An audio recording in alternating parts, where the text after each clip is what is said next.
Marvel has licensed Stan Lee's likeness.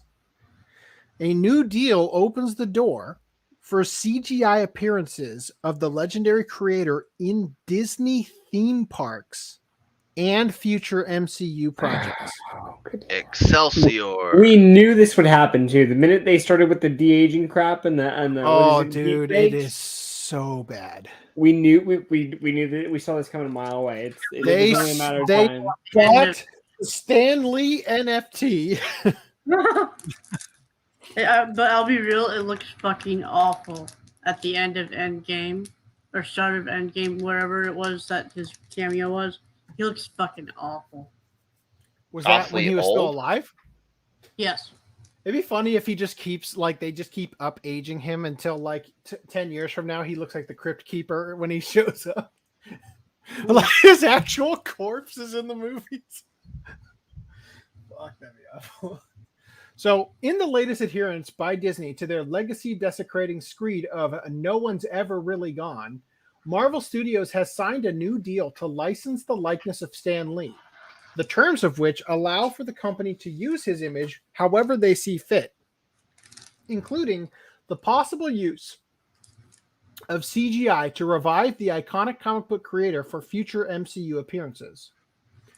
As announced by The Hollywood Reporter on May 18th, the 20-year deal between Marvel and the Stan Lee universe, a joint venture between Lee's POW Entertainment and entertainment development company Genius Brands International, which currently controls the creator's estate, will allow for the Disney subsidiary to use Lee's name and likeness in a variety of different projects, ranging from films and TV shows to Disney theme parks and merchandising.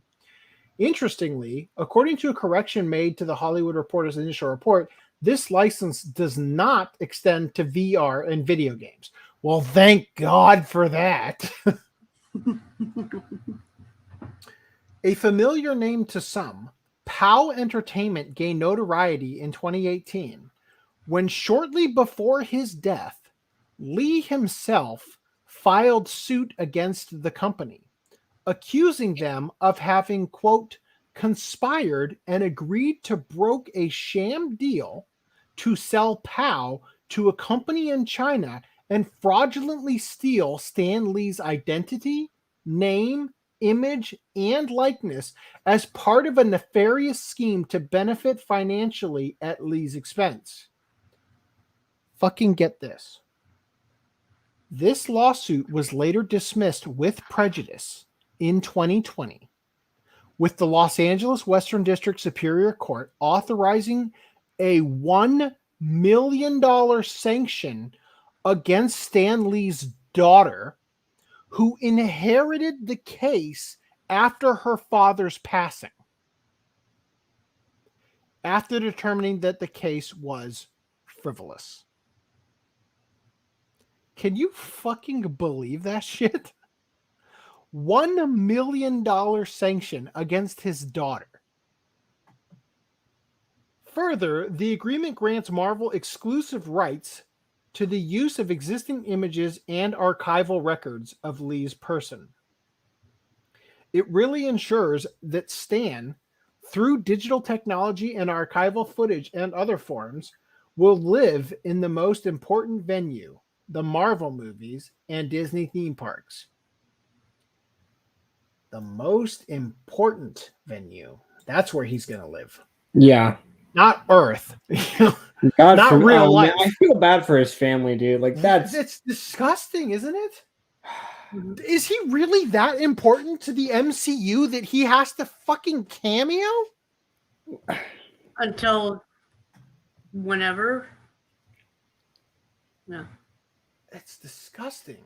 I like the idea of having a missing persons flyer in every movie somewhere that had his face on it after his last cameo, just so that they would have, and it'd be like a find, like, where's Wally? Where's the flyer?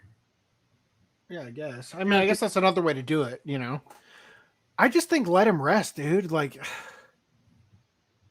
I cannot believe this $1 million sanction on his kid, too.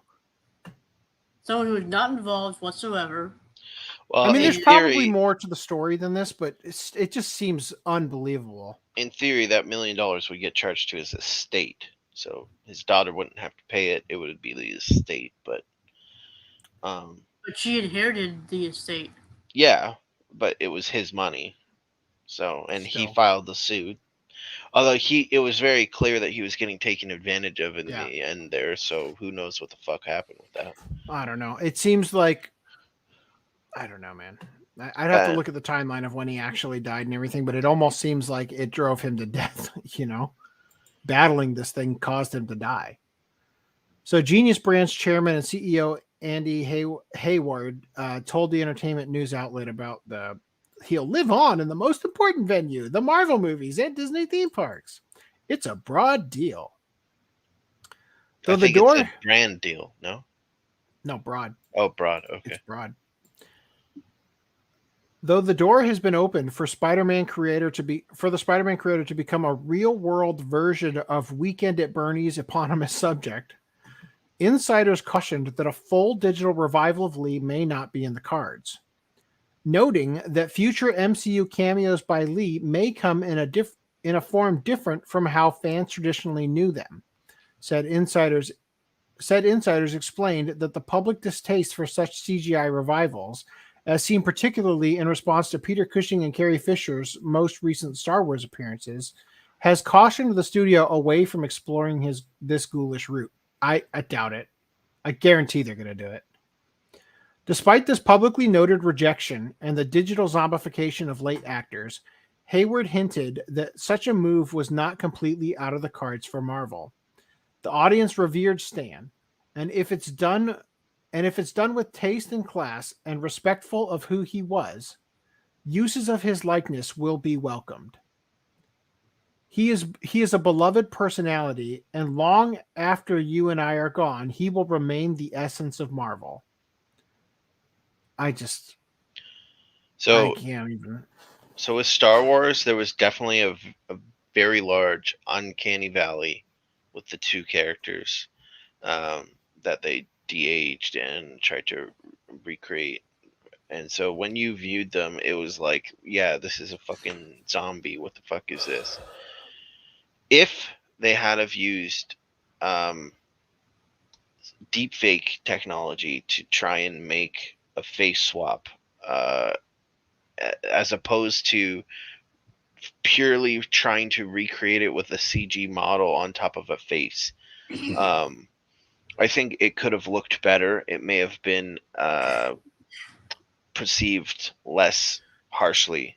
I believe that's the direction they went. In fact, after they put young Mark Hamill, Mark Hamill showed up and it looked like just like him.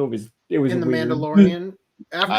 After he watched. showed up, somebody else did a deep fake version of Mark Hamill that looked a little bit better than what Disney had spent like $100 million or whatever to do. Yes. So they actually hired that guy. Yeah. Yeah, that's what I heard. So too. Boba Fett, and it looked amazing. And it's just like, holy shit. But I just want to, that was for the Boba Fett version, which I haven't seen, so I don't know. But the one in Mando was the old way of doing it, and it looked bad there too. It was uncanny valley, right? Yeah. Yeah.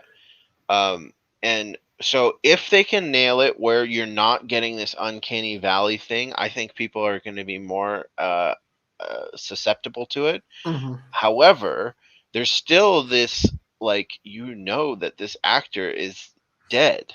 Yeah. So it's not them talking, and so as you're watching the movie, you're like, okay, well, when did they say this? How did they make this line? All this stuff. So if they use it for literally like he's standing in the background, he doesn't say anything. Mm-hmm. It's just like a 2-second thing. Yeah, you know how I could see them doing this? I could see them getting a cameo in there where they bring the X-Men into the MCU and you see Mystique turn into Stan Lee and walk past a crowd of people or something. As a quick way to just kind of acknowledge there he is and then gone. Yeah. I cannot imagine that they're going to and I do not think they should try and use his likeness in any meaningful way. in a movie or theme park, I guess. A TV show. Well, I guess unless it's going to be like a cartoon, and then obviously that's different. But yeah, the other thing is like I said earlier, you know, he was getting taken advantage of. So I don't know who got paid the money for this. You know, you'd think it was his daughter, but maybe it's this POW company. Who the fuck knows? Yeah. So if anyone was to buy the likeness, at least it's Marvel. You can, like, there is a silver lining to it, and it's not some random company that's going to, you know, actually fuck with his image.